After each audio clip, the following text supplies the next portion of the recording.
给颜面。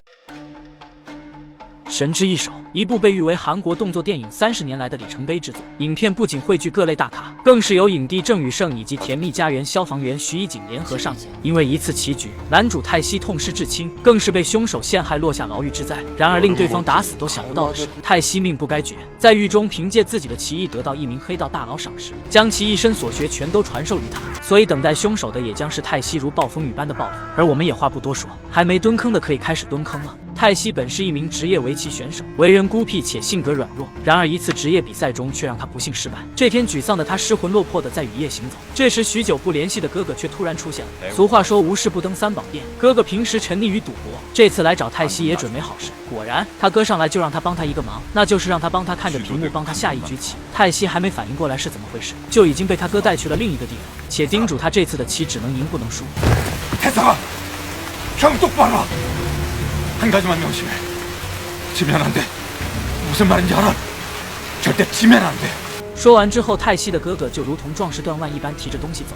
人生如棋，落子无悔，大家都不知道接下来会有更大的灾难等着他们。此时他哥的对手是阿牛，一名地下围棋社的成员，专门设局坑骗下围棋的人，从而获得巨额赌资。泰熙和宫秀躲在车里，通过录像实施作弊下棋。然而让他没想到的是，对方也是个老千，而泰熙的真正对手其实是躲在幕后的专业棋手小美。这么精彩的剧情，还得是用我新换的笔记本剪辑。旧的联想拯救者我放转转上回收了1900多，像我换下来的旧笔记本、手机、相机啥的，都会约转转工程师免费上门估个价，价格满意现场打钱，特别靠谱。总之听我的，二手回收认准转转 APP 就对了。随着比赛的进行，刚开始的泰熙还和对方打得有来有回，然而中途由于队友的不断掉链子，再加上突如其来的闪电导致信号不好，他哥最终下错了棋。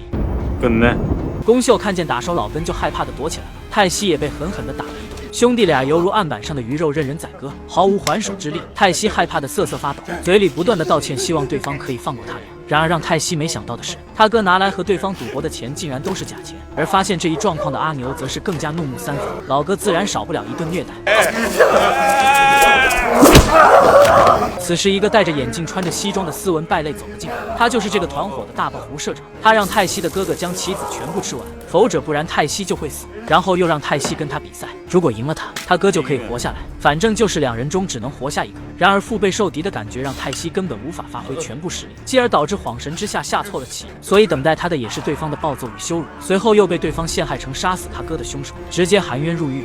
然而天无绝人之路，入了监狱的泰熙恰逢监狱里的老大特别喜欢下围棋，时常和典狱长进行博弈，奈何自己学艺不精，频频落得下风。一天男人正在和自己的下属练习棋艺之时，本想模仿典狱长的落子套路，以此来找到打败对方的办法，从而得到假释的机会，奈何一直破不了对方的局。可让他没想到的是，监狱里面果然个个都是人才。泰熙声称典狱长的棋并不是没有解法，于是泰熙直接来到男人面前表演了一番，精湛的棋艺很快就得到了男人的认可。至此泰熙也代替他往后和典狱长进行博弈，很快就凭借自己的专业优势帮助金先生获得了1周假释，自己也成功喜提1个月住独住小黑屋。有一天泰熙在送来的盒饭中发现纸条，隔壁室友邀请他来下一局，2个人通过敲打墙壁来获取信息。很快时间就过去了1个月，狭窄的小黑屋被泰熙画得密密麻麻，最后他收到了一个纸条，上面让他出狱后去灌铁洞找一个叫主君的人。从小黑屋出来后，泰熙的棋艺提升了很多，同时他也有了一些自由时间。他请求金先生教他打架，他想要告别从前懦弱的自己。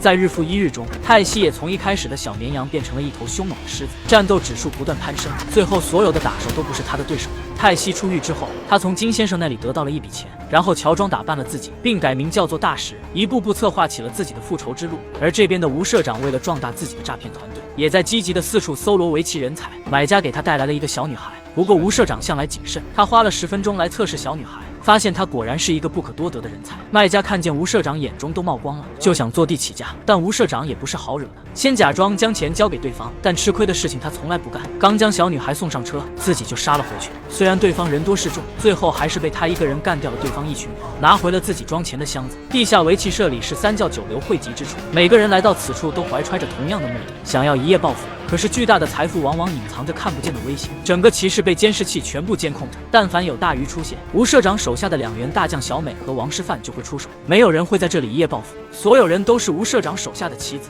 而这边出狱的泰熙此时也去到了哥哥以前的家里。由于蹲了几年监狱，侄子完全不认识自己。泰熙看着这个悲惨的家庭，复仇的怒火在心中被越烧越旺。好赌的老根是泰熙复仇计划的第一个目标，他尾随老根来到了骑射，然后提出来要和对方开一局。不出意料，第一局是泰熙输了，输掉了全部身家。泰熙对老根说要再来一局，向来自大的老根嘲笑了他。泰熙说那就赌10个弹脑瓜泵，于是老根就顺理成章地掉进了泰熙的陷阱里，喜提10个脑瓜崩子。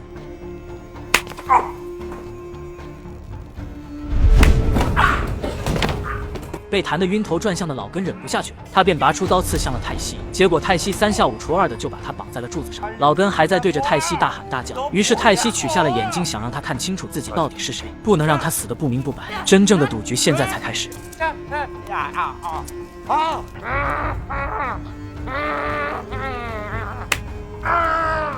转眼间，泰熙救下了正在被流氓追杀的宫秀。他之前就是泰熙哥哥身边的混混朋友，不过这小子一看到吴社长的照片就吓傻了，说自己早就不干这行了。最后，泰熙通过威逼利诱的方式，迫使宫秀也加入了自己的复仇者联盟。 내가 무슨 돈 때문에 그러는 줄 알아? 그쪽 형이 나한테 잘해줬던 거 그거 갚으려고 그러는 거야. 어때? 이 정도면 쓸만하지 않아?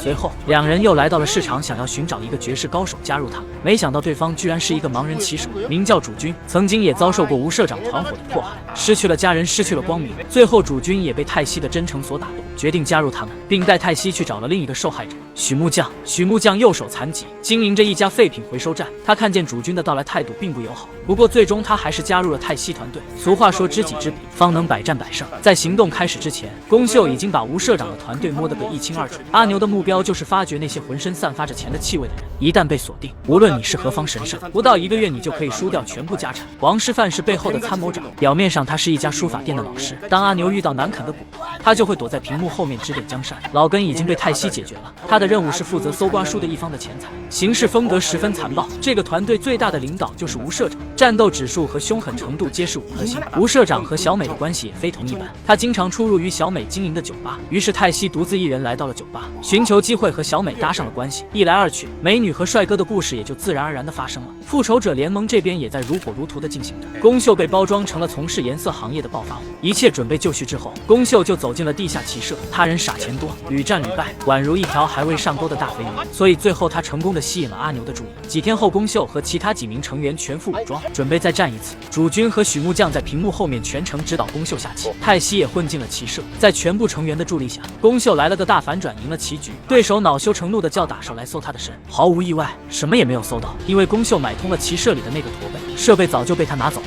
在一旁观战的阿牛终于忍不住出手了，这么肥的大鱼当然逃不过他的手掌心。宫秀说自己今天不想下了，就借口出去要吹吹风，实际上是去驼背那里拿自己的装备。原来驼背的残疾是装出来的，出来混口饭吃也是不容易。泰熙又来到了小美的酒吧，机缘巧合之下，吴社长也加入了牌局。最后泰熙在小美的配合下大获全胜，吴社长非常不爽，于是就借口离开了。没过一会儿，小美就被吴社长的电话叫走了。在谈话的过程中，小美顶住压力多次顶撞吴社长，吴社长也警告小美不要自以为是。复仇者联盟这边也在研究新的老千技术，毕竟对手的能力不容小觑。泰熙对宫秀说，让他明天自己去参加棋局，因为明天的阿牛一定会主动输给他的。结局果然不出所料，阿牛输掉了带来的所有钱，并且还怂恿宫秀下次再加点赌注。第二天，宫秀开着自己文化公司的车如约而至。常在江湖行走的阿牛也不是吃素的，他在宫秀离开之后四处扫描检查是否有作弊机器。不过今天阿牛的结局注定是失败的，因为屏幕的背后是泰熙。输掉棋局的阿牛气急败坏的来找王师范，由于这个事情是背着吴社长做的，所以阿牛被迫答应了王师范的利益分成。下一次的赌注翻倍，宫秀依旧使用那些小伎俩，想要分散对方的注意力。这次上场的是棋艺一流的主君。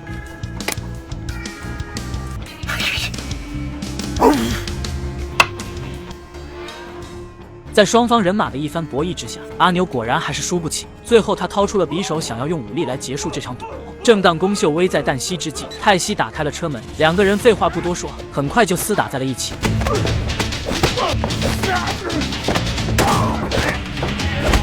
旁边的王师范见势不妙，想要逃走，许木匠一脚油门追了出去，最后用撞车的危险动作逼停了对方的车。画面一转，阿牛被泰熙带进了一个冰库，两个人赤裸上阵。游戏规则很简单，沙子全掉下来的一方输，赢的人才能活着走出这个房间。时间1分1秒的过去，局势也变得越来越紧张，温度的降低让两个人身上都起了冰霜，屋内的灯泡也在低温的作用下也相继爆破。随即阿牛拔出了桌上的匕首，向泰西刺过去。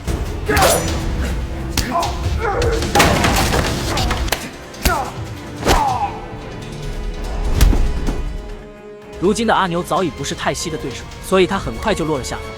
겨울멋쟁이 얼어 죽겠네. 여름멋쟁이 칼맞아비지.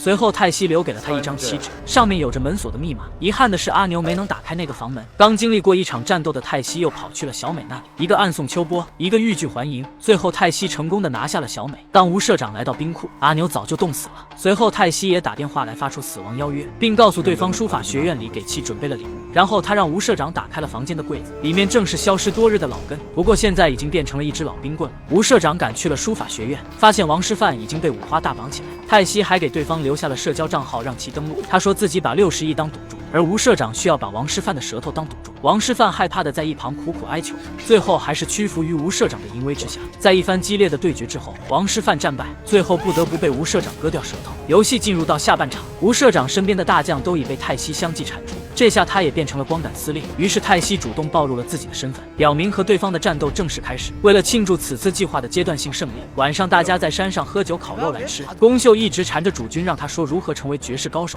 主君就说到多年前一个神秘人走进了他的生活，还给了他一副盲人用的棋子来教他下棋。泰西猜到这个神秘人可能就是监狱里跟他下棋的对手，他隔着墙跟那人下棋，没有赢过一局。更奇葩的是，对方的毒房里没有一丝粉笔的痕迹，大家猜测他下的是盲棋，在釜山人称鬼手。由于泰西暴露了自己身份，所以吴社长等人很快就找到了其他成员，主君和宫秀都被打手们抓走了。吴社长拿出阿牛死之前没解开的棋局，他用同样的方式让宫秀来玩，3次机会要是都失败了，就只有死路一条。幸运的是，宫秀最后答对了，事情已经发展到白热化阶段。狡猾的吴社长也猜出了泰西的身份，告诉他赌注变成60亿，再加上其他人的性命。而此刻，善良的主君提出来让自己代替宫秀，赌上他的命。但是这里并没有适合盲人下的棋，所以主君说自己可以下盲棋。这次吴社长也拿出了自己的杀手锏，上次黑吃黑得来的小女孩终于派上了用场，他和小美配合起来攻打主君，主君也拿出来全部的精力来背水一战。本来上半场还处于优势地位，可是对方是来自中国的天才棋手，几秒思索之后落下了神之一手，彻底扭转了局面。主君和宫秀还是输掉了棋局，主君想不通他这种人为什么会这样下棋，败局已定。于是主君掏出匕首想要先发制人，但是吴社长可不是那么好对付的，最后主君的手被钉在了棋桌上。